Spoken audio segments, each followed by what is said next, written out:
মিশো যে আমার সাথে এত বড় স্ক্যাম করবে আমি স্বপ্নেও ভাবিনি। জানো তো, প্যাকেজিংটা দেখে আমার মনে হচ্ছিল যে আমার পুরো টাকাটাই জলে চলে গেছে। আনবক্সিং করার পর আই অ্যাম তো অবাক, ভাষা খুঁজে পাচ্ছিলাম না যে কিভাবে তারিফ করব। ওই কথায় আছে না, বাইরে থেকে জাজ করাটা ঠিক নয়।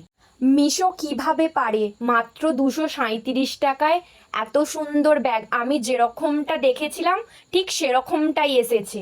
তো ব্যাগটা পেয়ে আমার ছেলে আর আমি খুবই খুশি। এটা ছিল আমার ছেলের স্কুল ব্যাগ। আমার ছেলে যেরকম কিউট, ওর স্কুল ব্যাগটাও সেরকম কিউটই এসেছে। তারপর দেখলাম জানলা দিয়ে প্রচণ্ড জোরে বৃষ্টি এসেছে। ছাতাটা নিয়ে বেরিয়ে পড়লাম বৃষ্টির ফিল নিতে। তো জল টল ঘেঁটে একটু বাড়ি চলে এলাম। বৃষ্টি হবে আর আমাদের বাড়িতে খিচুড়ি হবে না, এটা তো হতেই পারে না। আজকের ডিনারে ছিল খিচুড়ি। বাইরে বৃষ্টি পড়ছে আর এটা যে দেখতে পাচ্ছ, এটা হচ্ছে আমাদের স্পেশাল ডাইনিং টেবিল। তো ওখানে বসে বসে আমার খেপুসোনাকে খিচুড়িটা খাইয়ে দিচ্ছিলাম। ওই বলতে পারো গরিবের ডাইনিং টেবিল।